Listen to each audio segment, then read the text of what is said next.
Hello नमस्ते, I am Deepali Goyal. स्वागत करती हूँ आप सभी का साइंस मैजिक पर।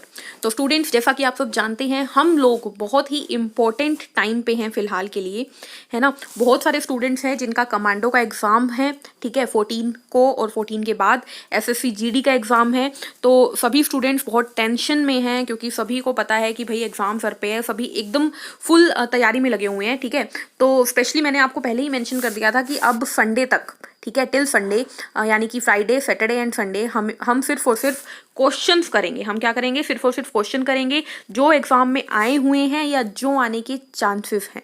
यानी कि प्रीवियस ईयर क्वेश्चन, पीवाईक्यू तो हम करेंगे ही करेंगे, साथ ही साथ हम लोग model test paper type question भी कर रहे हैं। यानी कि एक तरीके से होता है ना सैंपल पेपर, ठीक है। यानी कि मुझे क्या लगता है कि कौन से क्वेश्चन एग्जाम में आ सकते हैं पुराने एग्जाम्स को देखते हुए, ठीक है। तो एसएससी जीडी और कमांडो मैंने प्रीवियस ईयर क्वेश्चन पेपर भी देखे हैं, वहां से भी मैं क्वेश्चन लाई हूँ। उसके अलावा जो मुझे लगता है कि आने के चांसेस हैं वो भी हम डिस्कस कर रहे हैं, ठीक है। सिलेबस को अच्छे से हमने पढ़ लिया है। कमांडो में भी आपको साइंस मिलेगी अच्छी खासी, और एसएससी जीडी में भी मिलेगी। लेकिन टेंशन इसलिए नहीं लेनी है क्योंकि कमांडो और एसएससी जीडी दोनों में ही साइंस का लेवल थोड़ा ईजी रहता है, ठीक है। अगर मैं बात करूं मेल कांस्टेबल की, तो आई थिंक आप सभी ने मेल कांस्टेबल का पेपर अब तक देख लिया होगा, है ना। तो मेल कांस्टेबल का पेपर का लेवल मैं बोल सकती हूँ बहुत हार्ड नहीं था, मीडियम था। और अगर ग्राम सचिव की बात करूं तो ग्राम सचिव में थोड़ा हार्ड लेवल था, ठीक है, थोड़ी सी अपवर्ड साइंस आई हुई थी। लेकिन खास बात यह है कि हमारे पास जो हमारा एसएससी जीडी है, इस पे बिल्कुल बेसिक साइंस आती है, ऊपर ऊपर के क्वेश्चन आते हैं, ज़्यादा मतलब न्यूमेरिकल भी आते हैं तो डीप नहीं आते, बिल्कुल ऊपर ऊपर के, ठीक है। और कमांडो में भी बस इसी तरीके से ऊपर ऊपर की साइंस रहती है, ठीक है। और मैंने जो एग्जाम देखे हैं उसके अकॉर्डिंग मैं आपको आई थिंक मैं पूरी गारंटी दे सकती हूँ कि जितना सिलेबस हमने कर लिया है उसी में से ही आपको पेपर मिलेगा डेफिनेटली, ठीक है। चलिए, तो अब आपकी जो क्वेश्चन सीरीज रहेगी ये ज़्यादा सारे क्वेश्चंस की रहेगी, और इम्पोर्टेंटली, मोस्ट इंपॉर्टेंटली, ये 2 एग्जाम को लेकर हम कर रहे हैं कंडक्ट। लेकिन ध्यान रखो, मैं हमेशा बोलती हूँ कि प्रैक्टिस जो होती है ना, वो एक इंसान को बेस्ट बना देती है, ठीक है। Practice make a man perfect. तो अगर आप प्रैक्टिस करते रहोगे, चाहे वो साइंस हो, इंग्लिश हो, हिंदी हो, मैथ हो, रीजनिंग हो, कुछ भी, कोई भी सब्जेक्ट हो, बस आपको प्रैक्टिस करनी होती है और आप लोगों को रिजल्ट मिलता ही मिलता है, ठीक है। जब आप सब्जेक्ट की प्रैक्टिस करोगे तो आप उस सब्जेक्ट में अपनी पकड़ बना सकते हो, ठीक है। आपको मतलब ईजी हो जाता है सब्जेक्ट वो क्लियर करना। तो आपको प्रैक्टिस करते रहना चाहिए। आप कोई भी एग्जाम दे रहे हो, ठीक है, आप हरियाणा का कोई एग्जाम दे रहे हो, या आरआरबी का दे रहे हो पेपर, आईबीपीएस का दे रहे हो, या फिर कोई भी एग्जाम ऐसा आप दे रहे हो जिसमें कि आपको लगता है साइंस आती है जिसमें भी, तो आप उसके लिए ये क्वेश्चंस देख सकते हो, क्योंकि साइंस जो है वो पूरा वाइड सब्जेक्ट है। तो आप जितने क्वेश्चंस देखो उतना ही बेहतर है। चलिए ठीक है, अब टाइम वेस्ट नहीं करते और क्लास शुरू करते हैं फर्स्ट क्वेश्चन के साथ। हो सकता है ये क्वेश्चंस आपको कुछ ऐसे लगे कि पहले क्वेश्चन नहीं देखे हुए, लेकिन आई गारंटी यू ये क्वेश्चंस जो हम कर रहे हैं ये टॉपिक्स आपने पढ़े हुए हैं, ठीक है। चलिए, फर्स्ट क्वेश्चन है, एक ट्रेन जैसे ही चलना प्रारंभ करती है, और एक और खास बात, क्वेश्चन आंसर्स की पीडीएफ आपको टेलीग्राम चैनल पे मिल जाएगी, ठीक है। मैं हमेशा क्वेश्चन सारे इकट्ठे लिखती हूँ, फिर आंसर सारे इकट्ठे लिखती हूँ। उसका कारण यही है ताकि आप देखो, पता है क्या होता है, जब हम क्वेश्चन पढ़ते हैं, क्वेश्चन देखते ही हमें आंसर मिल जाता है ना, तो हम अपने दिमाग पर जोर नहीं देते। अगर मैं क्वेश्चन के नीचे आंसर लिख दूँ, लेकिन आप अपने जोर दो अपने दिमाग पर, आंसर खुद सोचो, फिर आंसर की पे मैच करो, इसीलिए मैं अलग से देती हूँ, ठीक है। तो जो भी मुझे स्टूडेंट कह रहा है कि मैम आंसर साथ में दिया करो, तो वो अपनी उसके लिए आंसर है कि भाई आंसर आपको लास्ट में मिलेंगे, क्योंकि उससे आपका नॉलेज चेक होता है, ठीक है। उससे आपका नॉलेज चेक होता है। आपको मुश्किल ज़रूर लगेगा नीचे जाना, ऊपर देखना, लेकिन उससे आपके माइंड में चीज़ें सेट होंगी। और एक और बात, जब आप क्वेश्चंस करो तो प्लीज़ साथ साथ में नोट डाउन करते रहो, छोटे छोटे पॉइंट बनाते रहो, क्योंकि लिखने से हमारी पावर जो है, लर्निंग पावर जो है वो बढ़ती है। क्लियर है। और लास्ट थिंग जो आपको बतानी है वो ये है कि ये जो क्वेश्चन रहेंगे स्टूडेंट्स, दोनों लैंग्वेज में है। बस आपको मन लगा के पढ़ना है और आप लोगों को ये बहुत ही ईजी लगेंगे, ठीक है। चलिए शुरू करते हैं हम लोग फर्स्ट क्वेश्चन के साथ। क्या है देखिए, एक ट्रेन जैसे ही चलना प्रारंभ करती है, उसमें बैठे हुए यात्री का सिर पीछे की ओर झुक जाता है। इसका कारण है, as soon as a train start moving the passenger sitting in it pushed back because of। यानी कि देखो, आप एक ट्रेन में बैठे हो या आप एक बस में बैठे हो, ठीक है, जनरल मैं आपको किसी व्हीकल की बात कर रही हूँ, आप गाड़ी में बैठे हो और आप रेस्ट मोशन पे हो, यानी विराम अवस्था में हो। बस चल नहीं रही है, गाड़ी चल नहीं रही है, ट्रेन चल नहीं रही है, यानी आप किस पे हो? विराम अवस्था में हो। तब आप आराम से बैठे होते हो। लेकिन अचानक से अगर बस चल पड़ती है तो एकदम से क्या होता है, आप पीछे की ओर पुश हो जाते हो, आपको धक्का लगता है पीछे की ओर, ठीक है। और अगर मैं इसका अपोजिट बोलूं कि जब गाड़ी चल रही होती है और चलती हुई गाड़ी अचानक से रुकती है, तो एकदम से आप आगे की ओर झुक जाते हो। ऐसा होता है ना कि जब हम गाड़ी में बैठे हैं, ठीक है, समझ लेना है गाड़ी है, तो इसमें आप यहाँ पर बैठे हो तो जैसे ही गाड़ी रुकती है ना तो हम आगे की तरफ थोड़ी सी झुक जाते हैं, ऐसा रियलिटी में होता है, इसीलिए सीट बेल्ट लगाया जाता है। ठीक है, तो ये क्यों है स्टूडेंट्स? तो देखो आपको मैंने ये चैप्टर अच्छे से पढ़ाया हुआ है, न्यूटन लॉ ऑफ मोशन, साथ साथ में चैप्टर बताते हुए चलूंगी, आप उसे रिवाइज कर सकते हो। न्यूटन की गति के नियम मैं पढ़ा चुकी हूँ, ये है न्यूटन का पहला नियम।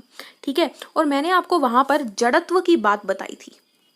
जड़त्व क्या होता है? जड़त्व यानी इनर्शिया, जो कि आपकी स्टेट में चेंज को रोकता है। यानी वो चाहता है कि अगर आप रेस्ट में हो तो आप रेस्ट में ही रहो, और अगर आप मोशन में हो, आप गति में हो तो आप गति में रहो, ये चाहता है इनर्शिया। अब हो क्या रहा है, आप थे रेस्ट में, जब गाड़ी रेस्ट में थी, विराम में थे आप, लेकिन अचानक से गाड़ी मोशन में आ गई। ठीक है, तो आपकी बॉडी का जड़त्व चाहेगा कि आप रुके रहो, इस वजह से बॉडी ये रिएक्शन देती है। ठीक है, तो अब ये इसने क्या पूछा है, इसने पूछा है कारण क्या है, तो आप बोलोगे कारण है इनर्शिया ऑफ रेस्ट, यानी विराम के जड़त्व की वजह से आपकी बॉडी को झटका लगा। अब यहां पर देखो, ये सबको आता है, ठीक है, कि जड़त्व के कारण हुआ है, आप सबको पता होती है ये बात, लेकिन आपको कंफ्यूजन होती है भाई विराम का जड़त्व या गति का जड़त्व। तो हमेशा याद रखना, जब हम पहले जिस सिचुएशन में होते हैं ना, वही जड़त्व आएगा। पहले आप विराम में थे तो विराम का जड़त्व। ठीक है, अगर आप चलती हुई, अगर क्वेश्चन उल्टा होता कि गाड़ी किस में थी, मोशन में थी, गति में थी, और अचानक से रुक गई यानी रेस्ट में आ गई, तो किस में थी गाड़ी, मोशन में, तो आंसर जाता गति का जड़त्व यानी इनर्शिया ऑफ मोशन। क्लियर है? तो जब ट्रेन एकदम से रुकी हुई से चलना शुरू करती है तो कौन सा मोशन आता है आपके अंदर, किस वजह से आप आगे की तरफ या पीछे की तरफ, सॉरी आगे नहीं पीछे की तरफ बेंड होते हो, इनर्शिया ऑफ रेस्ट की वजह से, यानी विराम के जड़त्व की वजह से। क्लियर है? याद रहेगी ये बात। चलिए, और एक और चीज क्या याद रखनी है आपको, इसका कोई और एग्जाम्पल, जैसे कि पेड़ है, पेड़ को हम हिलाते हैं तो उसके जो फ्रूट्स हैं वो नीचे गिरते हैं, वो क्यों, वो भी विराम के जड़त्व की वजह से है। क्लियर है? या फिर जो दरी होती है, दरी को जब हम एक डंडे से या रोड से मारते हैं तो उसके मिट्टी के कण नीचे गिरते हैं, वो भी क्या है, विराम का जड़त्व है। क्लियर है? चलिए आगे बढ़ते हैं नेक्स्ट क्वेश्चन के ऊपर। नेक्स्ट क्वेश्चन है हमारे पास क्वेश्चन नंबर 2। देखिए, वॉशिंग मशीन किस सिद्धांत पर कार्य करती है? Washing machine work on the principle of, घर में जो वॉशिंग मशीन होती है, जो कपड़े धोती है, वो क्या करती है स्टूडेंट? देखो, कपड़े धोते धोते धोते धोते मिट्टी के कणों को बाहर की ओर फेंकती है। जानते हो आप ये बात? और जब भी बल किसी चीज को बाहर फेंके ना, तो उस बल को कहते हैं, देखो क्या कहते हैं, सेंट्रीफ्यूगल। सेंट्रीफ्यूगल, ठीक है, यानी कि अपकेंद्र। दोबारा सुनो, जब भी बल किसी चीज को बाहर की ओर फेंके वो है अपकेंद्र बल। ठीक है, यहाँ पर मिट्टी के कण क्या होते हैं, कपड़ों से बाहर की ओर निकलते जाते हैं, तो ये है सेंट्रीफ्यूगल यानी अपकेंद्र। ठीक है, इसके अपोजिट होता है स्टूडेंट अभिकेंद्र। जब कोई चीज आपको चाहे कि आप इसी सर्कल में घूमते रहो तो वो होता है सेंट्रीपिटल फोर्स यानी कि अभिकेंद्र। ठीक है, दोबारा सुन लो, जब किसी चीज को, कोई चीज बाहर फेंकी जाती है वो क्या है, सेंट्रीफ्यूगल यानी अपकेंद्र। ठीक है, और जब कोई चीज चाहती है आप घूमते रहो, जैसे कि फॉर एग्जांपल आप किसी चौक के चारों ओर चक्कर लगा रहे हो। ठीक है, कोई बीच में चौक है, और मतलब चौक, या जैसे कि मार्केट में आप स्कूटी लेके निकले तो चौक के चारों ओर आप गोले में घूमते हो, तो कौन सा बल है जो आपको बाहर नहीं उड़ा के फेंक रहा, यानी आपको इस गोले में ही रख रहा है, तो वो है सेंट्रीपिटल, ठीक है, जिसे बोलते हैं अभिकेंद्र बल।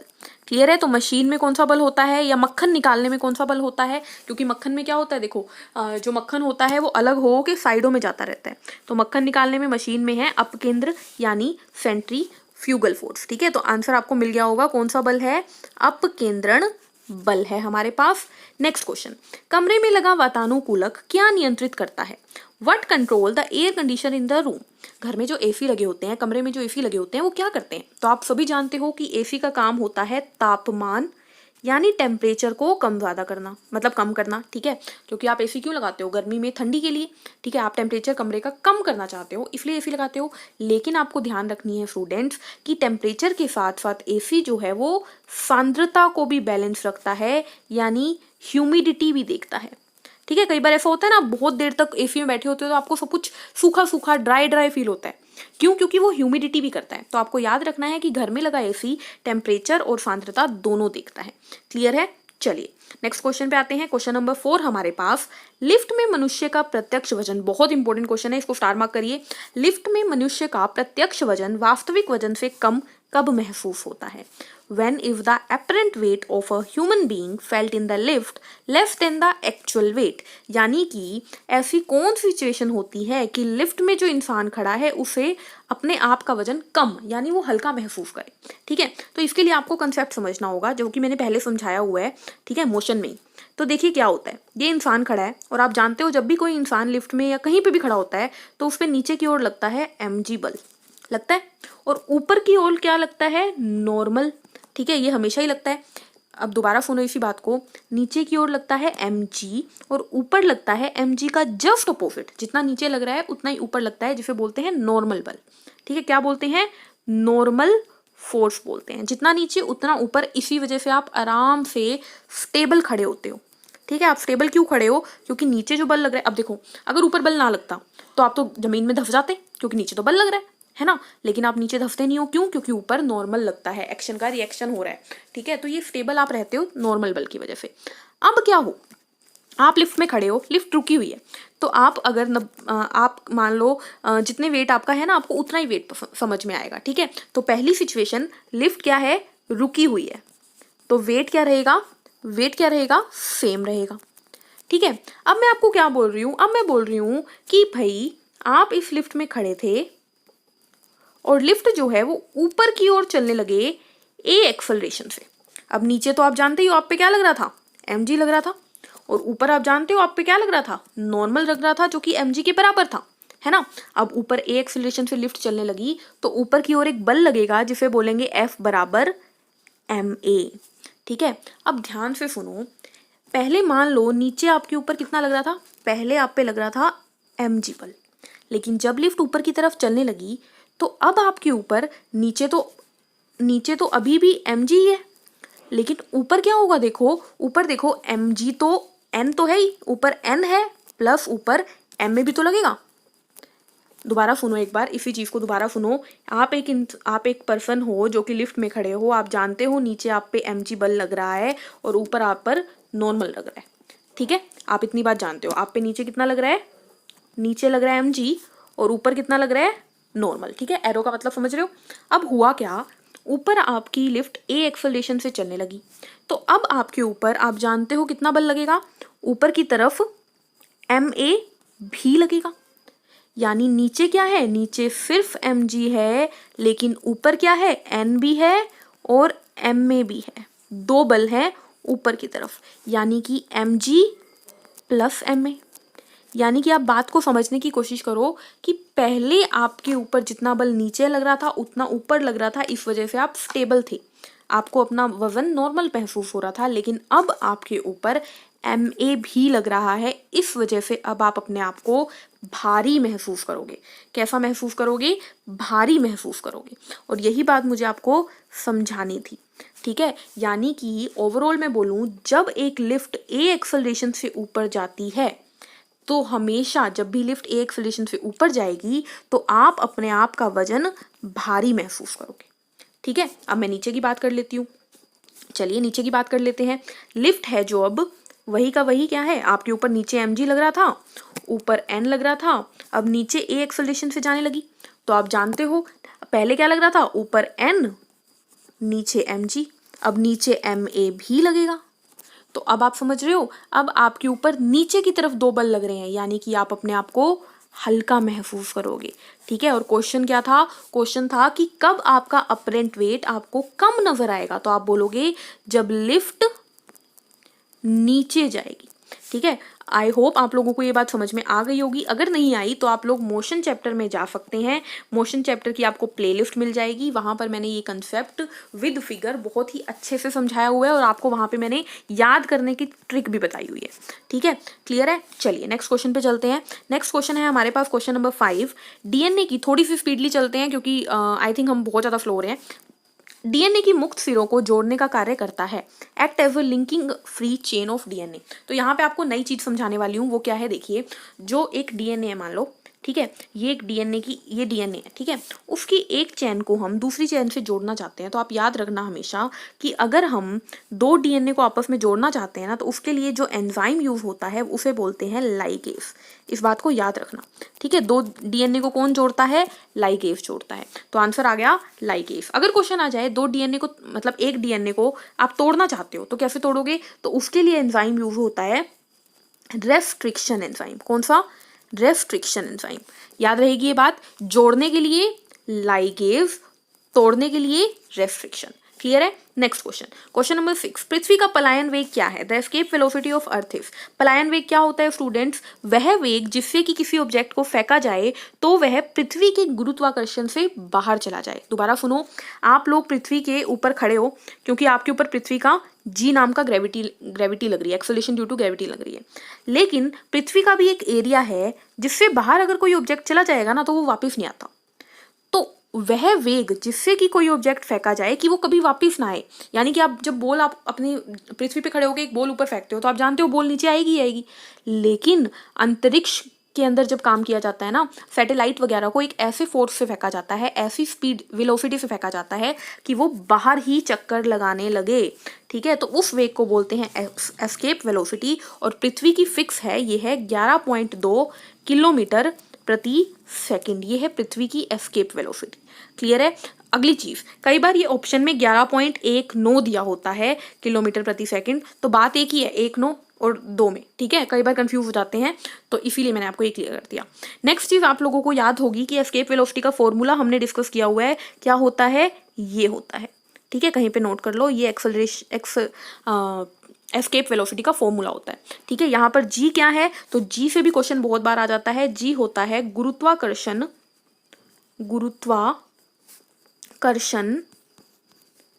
नियतांक या स्थिरांक।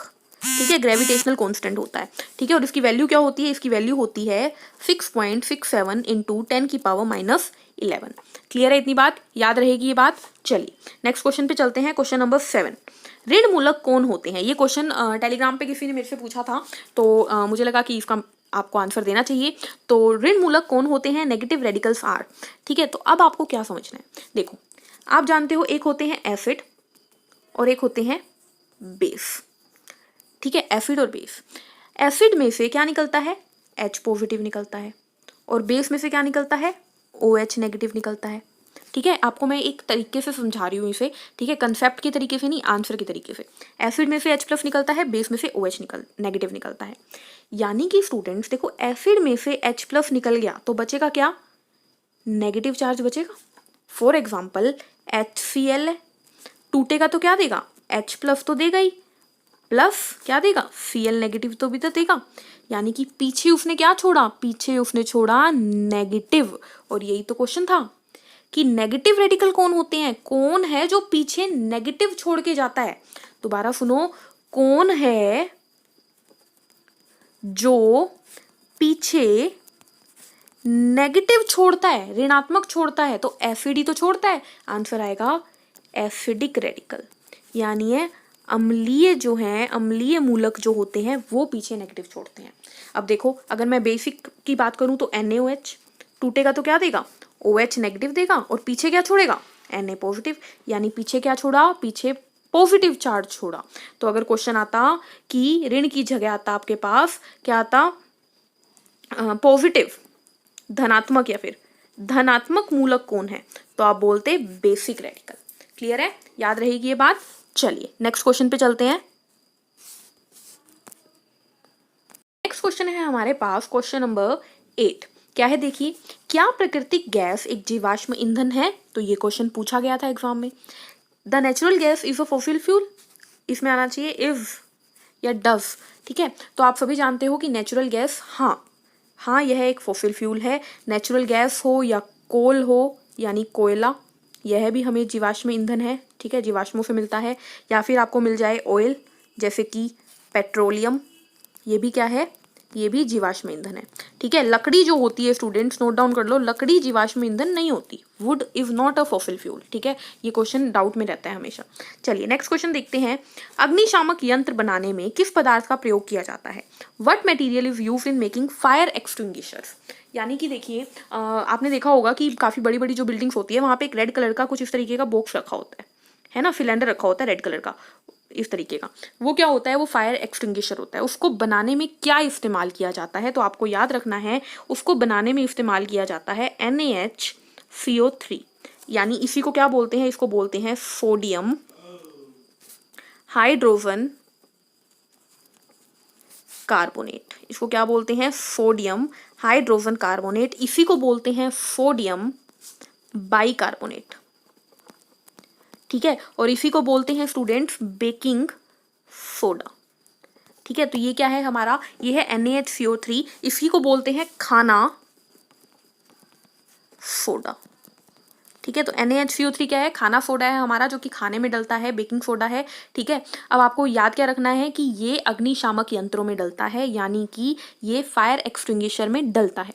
क्यों डलता है स्टूडेंट्स? क्योंकि ये जो NaHCO3 है, जब किसी फायर वाली जगह पर इसको छिड़का जाएगा, ठीक है, जब NaHCO3 को आग मिलती है तो ये टूट कर देता है कार्बन डाइऑक्साइड गैस। और कार्बन डाइऑक्साइड गैस जिस भी चीज पे आप छिड़कोगे ना वहां पर फैल जाएगी, जिस वजह से मान लो ये एक बिल्डिंग है जिस पे आग लग गई और इस पे क्या हमने गिर दिया? NaHCO3। तो इस पूरी बिल्डिंग के ऊपर कार्बन डाइऑक्साइड की गैस की लेयर बन जाएगी, जिस वजह से ऑक्सीजन जो है वो आग तक पहुंच नहीं पाएगी और आग एटलीस्ट कम नहीं होगी तो बढ़ेगी भी नहीं। ठीक है, तो इसीलिए ऑक्सीजन को रिमूव करने के लिए ये इस्तेमाल किया जाता है। क्लियर है? आई होप क्लियर हो गया। अगर क्लियर ना हो ना, देखो अगर कोई भी क्वेश्चन क्लियर ना हो तो उसे कमेंट में लिखना, अगली वीडियो में मैं उसे रिपीट कर दूंगी। ठीक है, चलिए नेक्स्ट क्वेश्चन पे चलते हैं। जल में हाइड्रोजन एवं ऑक्सीजन का अनुपात क्या होता है? What is the ratio of hydrogen and oxygen in water? तो वाटर क्या होता है? H2O। तो हाइड्रोजन कितने हैं? 2 और ऑक्सीजन कितना है? 1। तो अनुपात आ गया।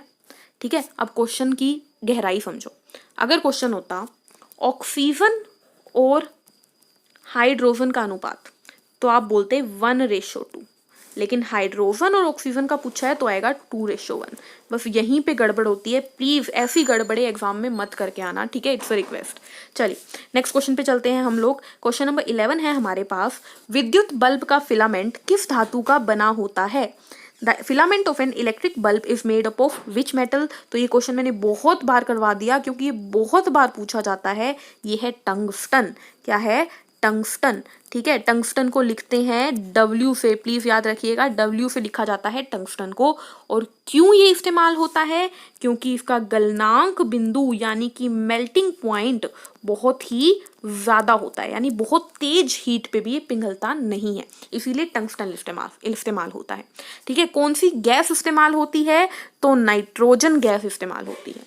क्लियर है? इसी के साथ अगर आपसे पूछ लिया जाए जो आयरन होती है, इलेक्ट्रिक आयरन, ठीक है, जो इस्त्री होती है, प्रेस होती है, उसमें कौन सा तत्व इस्तेमाल किया जाता है? तो याद रखना है नाइक्रोम इस्तेमाल किया जाता है। ठीक है, नाइक्रोम किससे मिलकर बनता है? तो निकल से, क्रोमियम से और मैग्नीज से मिलकर बनता है। तीनों से मिलकर ये बनता है अलॉय नाइक्रोम, जो कि प्रेस में इस्तेमाल होता है। क्लियर है? चलिए नेक्स्ट क्वेश्चन पे चलते हैं। क्वेश्चन नंबर 12, मानव शरीर की सबसे छोटी हड्डी कौन सी है? विच is the smallest bone in the human body? तो इंसान के कान में मिलती है कौन सी हड्डी? स्टेपिस। स्टेपिस नाम की हड्डी है जो मानव शरीर की सबसे छोटी हड्डी है। क्लियर है? अगर क्वेश्चन आ जाए सबसे बड़ी हड्डी कौन सी है, तो याद रखना जांघ की हड्डी। जांघ की हड्डी जो है जिसे बोला जाता है फीमर। ठीक है, हिंदी में आपको जांघ की हड्डी मिलेगा, इंग्लिश में आपको फीमर मिलेगा। तो फीमर क्या है? सबसे बड़ी हड्डी है। क्लियर है? अगर पूछ लिया जाए सबसे स्ट्रोंग हड्डी कौन सी है, ठीक है, सबसे मजबूत हड्डी कौन सी है, तो मजबूत में याद रखना लोअर जा, यानी जबड़े की नीचे वाली की नीचे की हड्डी, नीचे वाला जबड़ा जो है, मैंडिबल बोलते हैं इसको, मैंडिबल हड्डी, ये सबसे स्ट्रोंग मानी जाती है। अगर मैंडिबल ऑप्शन में ना हो तो आप जांघ की हड्डी भी आंसर लगा सकते हैं। क्लियर है? अच्छा एक बात बताओ, हमारा जो सिर है, सिर में कुल कितनी हड्डियां होती है? तो सिर में कुल 29 हड्डियां होती है। ठीक है। अगर आपसे पूछ लिया जाए सिर के अंदर कपाल जो है, कपाल यानी कि जो हमारा मस्तिष्क के ऊपर वाला भाग है, ठीक है, स्कल बोल देते हैं जिसे, तो उसमें कितनी हड्डियां हैं, तो याद रखनी है कपाल में 8 हड्डियां हैं। अगर आपसे पूछ लिया जाए हमारे फेस यानी मुंह में कितनी हड्डियां हैं, तो 14वीं के चांद से, कहते हैं ना 14वीं का चांद है तेरा मुखड़ा, तो 14वीं यानी 14 हड्डियां हैं, 14 हड्डियां हमारे मुंह में होती है, ठीक है। उसके बाद अगर आपसे पूछ लिया जाए कान में कितनी हड्डियां हैं, तो एक कान में 3 हड्डी, तो दोनों कान में मिलाकर 6 हड्डी हो गई। और एक होती है हमारी गर्दन में हड्डी जिसे हायोइड हड्डी बोलते हैं, ठीक है। मैंने स्केलेटन बहुत अच्छे से करवा रखा है, इसे याद रखिएगा। कुल कितनी हो गई, देखो 14 और 6 20 और 8 28 और एक 29 हड्डियां हमारे सिर में हो गई। हमारे हाथों में कितनी हड्डियां हैं, तो एक हाथ में 30, तो दोनों हाथों में कितनी हो गई, 60 हो गई। इसी तरीके से हमारे पैर में कितनी हड्डियां हैं, तो 30 एक हाथ पैर में, तो दोनों पैरों में मिला के 60 हो गई, ठीक है। तो कुल ऐसे आप टोटल करके अपनी हड्डियां निकाल सकते हो। 2 हमारी शोल्डर की हड्डियां होती है, 2 हमारे पीछे की तरफ हड्डियां होती है, इस तरीके से 2 पेल्विक गर्डियल की हड्डियां होती है। इस तरीके से आप टोटल कैलकुलेट करोगे, हमारे रिब्स भी आ जाएंगे इसमें, ठीक है, यानी कि जो हमारी लंग्स के ऊपर की हड्डियां होती हैं, ठीक है, वो भी आ जाएंगे इनके अंदर, ठीक है। बीच में रिब्स के बीच में कौन सी हड्डी होती है, तो उसे बोलते हैं स्टर्नम, छाती की हड्डी, ये भी याद रखिएगा, एक ही होती है ये, ठीक है। तो इस तरीके से कुल हमारी बॉडी में कितनी हड्डियां होती हैं, कुल होती हैं 206 हड्डियां। बच्चे में कितनी हड्डियां होती हैं, तो 300 हड्डियां होती है एक बच्चे के अंदर, जो कि फ्यूज होकर 206 बन जाती है। क्लियर है। चलिए नेक्स्ट क्वेश्चन पे चलते हैं। भोपाल गैस दुर्घटना में किस गैस का रिसाव हुआ था, which gas was leaked in Bhopal gas accident. तो भोपाल गैस एक्सीडेंट में स्टूडेंट्स मिथाइल आइसोसाइनेट लीक हो गई थी, ठीक है। लोग सोए हुए थे रात को, उस मतलब ये इंसिडेंट हुआ था, ये गैस जो है वो इंडस्ट्री में से लीक हो गई, जिस वजह से आधे लोग तो सुबह उठे ही नहीं, क्योंकि वो मरी गए इस गैस को इनहेल करने की वजह से। बहुत ही जहरीली गैस थी ये, ठीक है। तो मिथाइल आइसोसाइनेट वो गैस थी जिसकी वजह से इतने लोगों की डेथ हुई थी, ठीक है। और इसका क्वेश्चन बहुत बार आता है एग्जाम में। नेक्स्ट क्वेश्चन क्या है हमारे पास, ये मेरा पहले भी करवाया हुआ क्वेश्चन है, किस मान पर, रिसेंटली करवाया हुआ क्वेश्चन है, किस मान पर सेल्सियस एवं फ़ारेनहाइट तापमान समान होंगे। तो ऐसा कौन सा टेम्परेचर है जहाँ पे सेल्सियस और फ़ारेनहाइट इक्वल होते हैं, तो आपको याद रखना है -40 डिग्री पर, यानी कि -40 डिग्री पर सेल्सियस और फ़ारेनहाइट एक समान होते हैं, ठीक है। बस इतना याद रखो। इसके अलावा आप जानते हो डिग्री सेल्सियस में अगर 273 ऐड कर दो तो हमारे पास आंसर केल्विन में आ जाता है। जैसे कि अगर मैंने आपको बोला 37 डिग्री सेल्सियस, तो केल्विन में कितना होगा, तो आप 37 में कितना जोड़ दो, 273 जोड़ दो, आपके पास आंसर आ जाएगा। क्या आएगा, हमारे पास आएगा 7 3 10 8 310 केल्विन। 310 केल्विन हमारे पास आंसर आ गया, ठीक है। अगर आपको मैं बोलूँ डिग्री सेल्सियस को फ़ारेनहाइट में बदलो, तो आप क्या करोगे, डिग्री सेल्सियस को मल्टीप्लाई करोगे 9/5 से, प्लस करोगे 332 डिग्री, ठीक है, तो फ़ारेनहाइट में आ जाएगा। फॉर एग्जांपल मैंने आपको बोला 37 डिग्री सेल्सियस को ही बदलो, तो आप क्या करोगे, 37 को मल्टीप्लाई करोगे 9/5 से, प्लस करोगे 32, तो आंसर आएगा आपके पास 98.6, जो कि फ़ारेनहाइट में आ गया। और ये नॉर्मल ह्यूमन बॉडी टेम्परेचर है, ठीक है। 37 डिग्री सेल्सियस, 310 केल्विन और 98.6 डिग्री फ़ारेनहाइट, ये नॉर्मल ह्यूमन बॉडी टेम्परेचर है, यानी एक ऐसा टेम्परेचर जिस पे मानव शरीर बहुत परफेक्ट काम करता है, ठीक है। ये क्वेश्चन मैंने आपको रिसेंटली करवाया था। नेक्स्ट क्वेश्चन पे चलते हैं। हीमोग्लोबिन में कौन सा तत्व मौजूद होता है, which element is present in haemoglobin. तो हीमो को तोड़ोगे तो हीम और ग्लोबिन बनेगा, और हीम का मतलब होता है Fe, यानी कि लोहा, यानी कि आयरन। तो हीमोग्लोबिन में कौन सा तत्व है, आयरन है, जो कि हमारे ब्लड को रेड कलर देता है, ठीक है। ग्लोबिन का मतलब क्या है, ग्लोबिन एक प्रोटीन होता है जो कि हमारी बॉडी में ऑक्सीजन और कार्बन डाइऑक्साइड को उठा कर घूमता है। हीमोग्लोबिन ब्लड में कहाँ होता है, तो आरबीसी के अंदर होता है हीमोग्लोबिन। आरबीसी क्या है, लाल रक्त कोशिका है। कहाँ बनती है, अस्थि मज्जा बोन मैरो में बनती है। कहाँ मरती है, तो प्लीहा में जाके ये मरती है। तो प्लीहा को क्या कहते हैं, आरबीसी का कब्रिस्तान कहते हैं, ठीक है। बहुत सारे क्वेश्चन मैंने एक ही क्वेश्चन में बता दिए। नेक्स्ट क्वेश्चन पे चलते हैं। कौन से विटामिन में कोबाल्ट होता है, तो भाई बता दो जल्दी से, कौन सा विटामिन है जिसमें कोबाल्ट होता है, तो वो है हमारा विटामिन B12, जिसका नाम होता है पूरा साइनो कोबालमीन। अब देखो आपको दिख रहा है कोबालमीन, तो कोबाल्ट है, ठीक है। आजकल जो है क्या होता है, अर्ली एज में भी बाल जो है वो सफ़ेद होने लग जाते हैं लोगों के, ठीक है। मतलब 18, 19, 20, 21 साल की उम्र में भी बाल वाइट होने शुरू हो जाते हैं, वो विटामिन B12 की कमी से होते हैं, ठीक है। ये चीज़ भी आपको याद रखनी है, विटामिन B12 की कमी से बाल सफ़ेद होने लग जाते हैं। और विटामिन B12 की कमी से होती है परनीशियस अनीमिया, ये क्वेश्चन एचटेट में पूछा गया था। परनीशियस अनीमिया होता है विटामिन B12 की कमी से, ठीक है। और इसे पूरा करने के लिए आप दूध, दही, पनीर ये चीज़ें खा सकते हो। क्लियर है, ये थोड़ी एक्स्ट्रा नॉलेज थी। नेक्स्ट क्वेश्चन, तेल तथा जल के मिश्रण को क्या कहते हैं? तो तेल और जल जब मिक्स करते हो तो आप जानते हो ना कि जल अलग रहता है, तेल अलग रहता है, यानी इस मिक्सचर को बोलेंगे हेटेरोजीनियस। जब दोनों चीज़ें अलग अलग पड़ी हो तो उसे बोलते हैं विषमांगी मिश्रण, ठीक है। जैसे कि आपने घर में मिक्सचर देखा है, उसमें आपको मूंगफली अलग दिखती है, कोई और ड्राई फ्रूट है अलग दिखता है, भुजिया अलग अलग टाइप की अलग दिखती है, तो वो क्या है, विष मांगी। लेकिन अब जब चीनी में पानी घोल दोगे या पानी में चीनी घोल दोगे, ठीक है, तो क्या होती है, वो होता है समांगी मिश्रण, क्योंकि वो एक जैसा दिखता है टोटली, ठीक है। जैसे कि हवा है, हवा में अब आपको ऑक्सीजन, नाइट्रोजन अलग अलग तो नहीं दिखती, इकट्ठी दिखती है, तो एयर भी क्या है, एयर भी समांगी है। लेकिन इसी तरीके से एग्जांपल देखेंगे तो अलग अलग चीज आ जाएगी, ठीक है। हवा भी बहुत पोल्यूटेड हो तो वो विषवांगी भी कहलाई जा सकती है।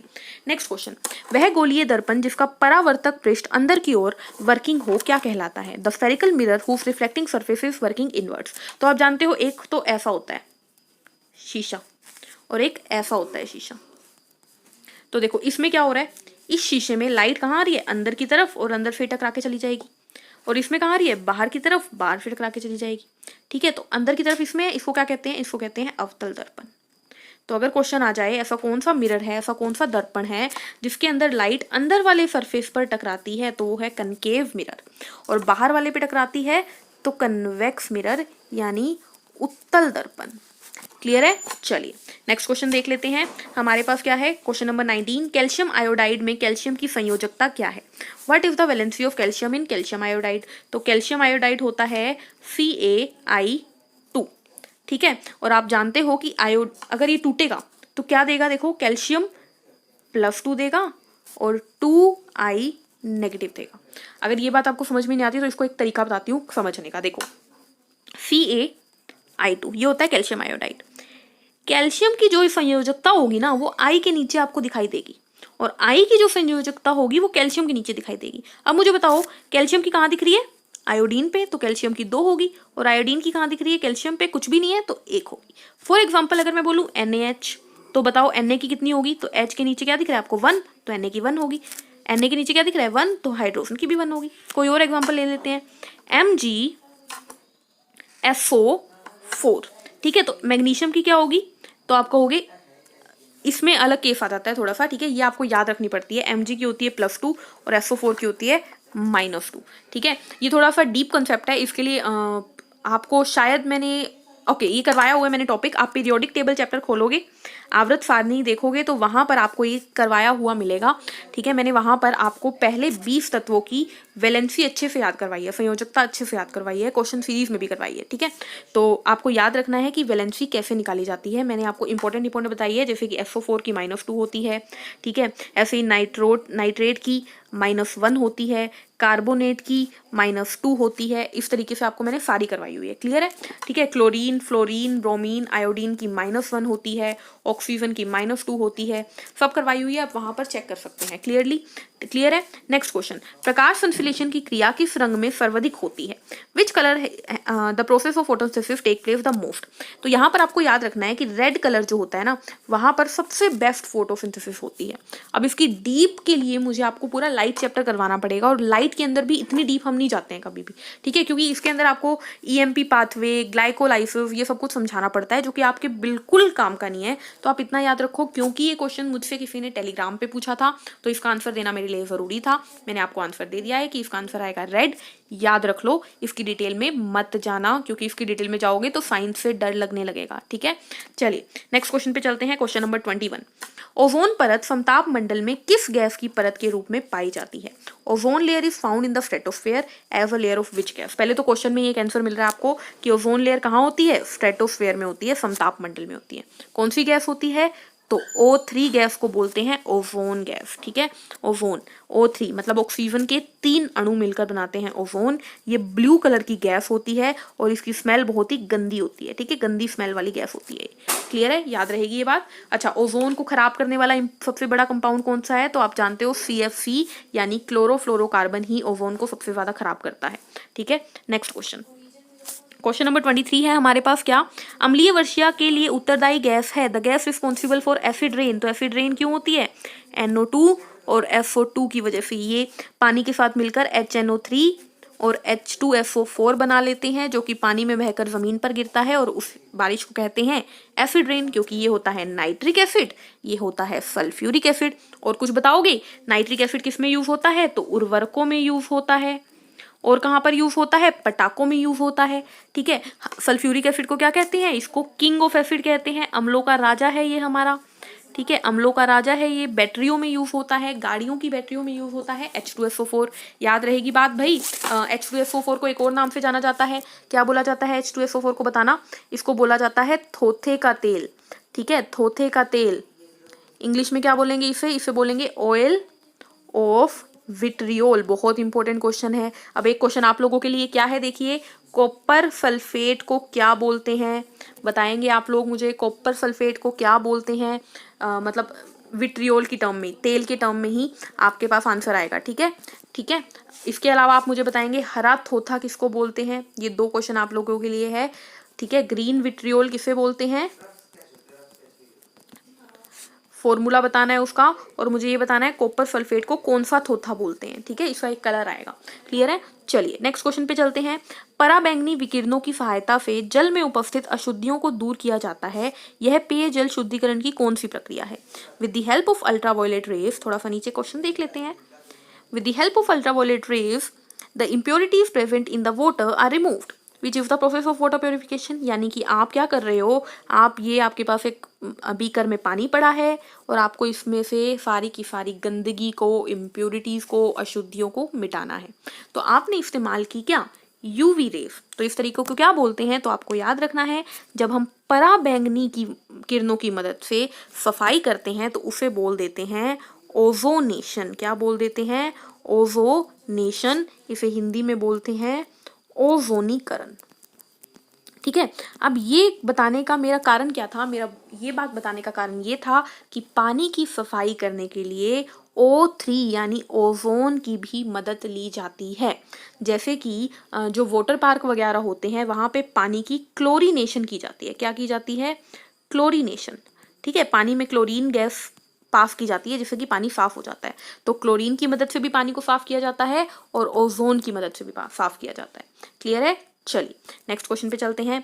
बताइए हरित लवक में कौन सा अकार्बनिक तत्व उपस्थित होता है। Which inorganic element is present in chlorophyll. तो क्लोरोफिल में होता है मैग्नीशियम, जो कि उसको हरा रंग देता है। याद है, अगर क्वेश्चन आ जाए पत्ते पीले क्यों पड़ जाते हैं, तो मैग्नीशियम की कमी से पीले पड़ जाते हैं, क्योंकि मैग्नीशियम ही तो उन्हें हरा रखता था, क्लियर है। चलिए नेक्स्ट क्वेश्चन। किसी एथलीट को तत्काल ऊर्जा प्रदान करने वाला खाद्य कौन सा है। What is the food that provide instant energy to an athlete. तो किसी एथलीट को ही नहीं, अगर हमें भी एकदम से ऊर्जा चाहिए, ठीक है, तो हमें क्या दिया जाता है, ग्लूकोज का पानी दे दिया जाता है। डॉक्टर के पास जाओगे, आपकी बॉडी में वीकनेस है, डॉक्टर क्या चढ़ाएगा, ग्लूकोज चढ़ाएगा, क्योंकि ग्लूकोज जो है वो एक सिंपल कार्बोहाइड्रेट है, इसे तोड़ने की जरूरत नहीं पड़ती, यह एक मोनोसेकेराइड है, ठीक है। तो ये उसी टाइम आपको इंस्टेंट एनर्जी देगा, क्लियर है, तत्कालीन ऊर्जा। नेक्स्ट क्वेश्चन, क्वेश्चन नंबर 28 क्या है, देखिए थोड़ा सा बड़ा है। जब वस्तु की स्थिति अनंत पर हो तथा प्रतिबिंब की स्थिति फोकस पर हो तो अवतल दर्पण से बने प्रतिबिंब की प्रकृति क्या होगी। दोबारा सुनो। What will be the nature of image formed by a concave mirror when the position of the object is infinity and the position of image is focus. देखिए क्या कह रहा है क्वेश्चन, ये है हमारे पास कनकेव मिरर, ठीक है भाई, ये है हमारी प्रिंसिपल एक्सिस, ठीक है, यहाँ पर है हमारा फोकस और यहाँ पर आता है, हमें पता ही है, दूर की इन्फिनिटी की बात करती है, दूर कहीं जाके इन्फिनिटी होगा। क्या रहा है क्वेश्चन, क्वेश्चन हमें कह रहा है कि अगर मान लो कि कोई रे आ रही है इन्फिनिटी से, ठीक है, और फिर वो इमेज बना रही है फोकस पे, यहाँ से आई और यहाँ पे चली गई, इसी तरीके से यहाँ से आई और फिर फोकस से निकल गई, तो इमेज कहाँ बनेगी, ऑब्जेक्ट था इन्फिनिटी पे, प्रतिबिंब बनेगा, इमेज बनेगा फोकस पे। अब ये प्रतिबिंब आप देख रहे हो कैसा है, तो आपको सबसे पहले तो दिख रहा है कि ये बहुत छोटा है, स्मॉल है। तो पहली चीज़ तो आपको याद रखना है, जो प्रतिबिंब बनेगा वो छोटा बनेगा। और दूसरी चीज़ याद रखनी है, हमेशा इन्वर्टेड बनेगा। यहाँ पर ऑब्जेक्ट की इमेज उल्टी बनेगी, ठीक है, उल्टी बनेगी।